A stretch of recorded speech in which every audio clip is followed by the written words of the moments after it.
Hi, magandang hapon po.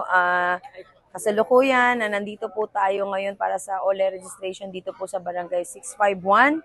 Ayan, kung titignan po natin, andito po yung ating mga encoders, mga senior citizen, na talaga namang natuwa dahil bumaba po tayo dito na nabigyan natin sila ng tamang impormasyon para sa kanilang benepisyo at hindi nga nila inaakala na meron palang OLE registration. Ngayon, sabi nga nila, salamat daw dahil nabigyan sila ng tamang impormasyon. Alam na nila na meron pala silang aasahan ng mga benepisyo. Kaya muli, nakita po natin ang tsatsaga ng mga senior citizen. Anong oras na? It's 1:15 p.m. Kanina pa po silang 8 o'clock ng umaga. But still, talagang tatapusin po nila dahil gusto nila pag uwi nila sa bahay, masaya sila, maluwag sa dibdib nila na naunawaan nila ang programa at tatangkilikin daw nila ang National Commission of Senior Citizen at yayakapin at mamahalin ang buong buo. Kaya sa ating mga nakikinig ngayon, nanonood, sana po yung mga magulang ninyo, lolo at lola, sana irehistro nyo na online. Mag-visit lang kayo sa website na www.ncsc.gov.ph. Muli, magandang hapon. Mara Tamundong po, huwag nyo kakalimutan na ang OLE registration ay patuloy-tuloy pa rin po.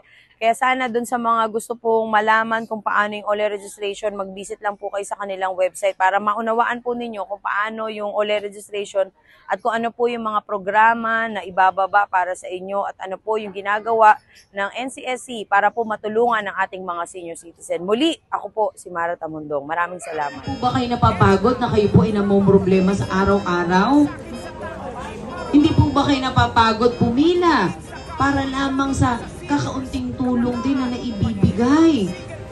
Nakakapagod po pagising mo sa umaga kung paano mo babudgetin ang iyong pera sa pamamalengke. Ni halos kulang na lang ata pati yung sarili mo. Yung damit mo lahat na maisanla mo para makabili lang ng pagkain. Napakahirap po ng buhay. Kaya ako po, napakaswerte ko lamang sapagkat binigyan po ako ng pangalawang pagkakataon na makita ko po ang katotohanan sa buhay natin.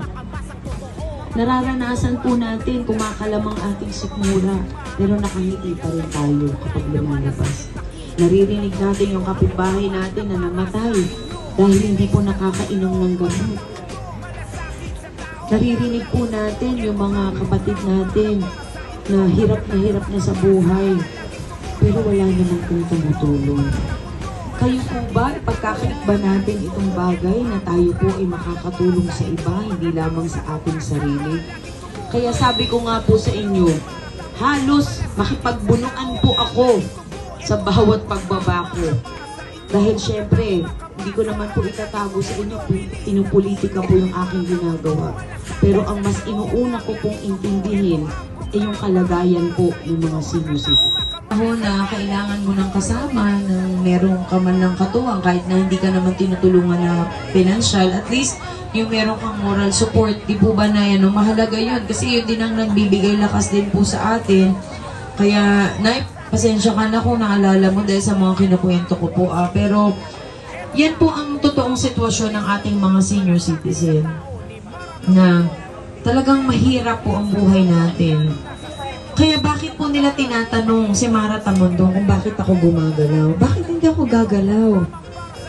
Anong gusto nila?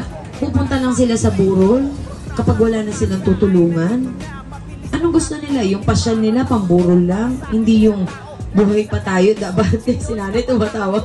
Si nanay seryoso ako na. Di po ba? Kasi feel na pumunta sa mga burol eh. Nandito tayo mga buhay. Ang dami-dami po ninyo. Eh bakit hindi isa-isahin yung bahay nyo para tulungan po kayo? Bakit yung burol lang ang pwede mong puntahan? Di po ba? Tama naman, meron naman po akong punto doon. Aba, kapag nalaman nila may burol pa dyan, sige papakita ko maraming tao dyan. Aba, yun pala ang dahilan dahil maraming tao. Diyos ko, ano to, magko-concert siya doon? Alam niyo na po kung ano tinutukoy ko po hindi na ako magbabanggit ng kahit na ano. Eh tayo po ang buhay eh. Ang dami po natin. Nakakababa kapag kampanya. Magbabahay-bahay kahit mangitim.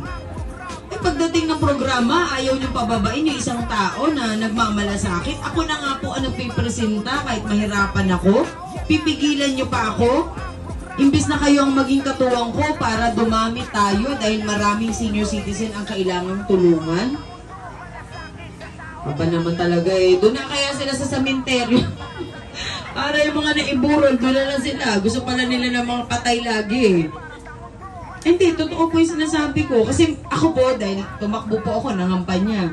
Yung ibang tao po, ng mga kasamahan ko tumakbo, ay Mare, di ka pumupunta sa burol.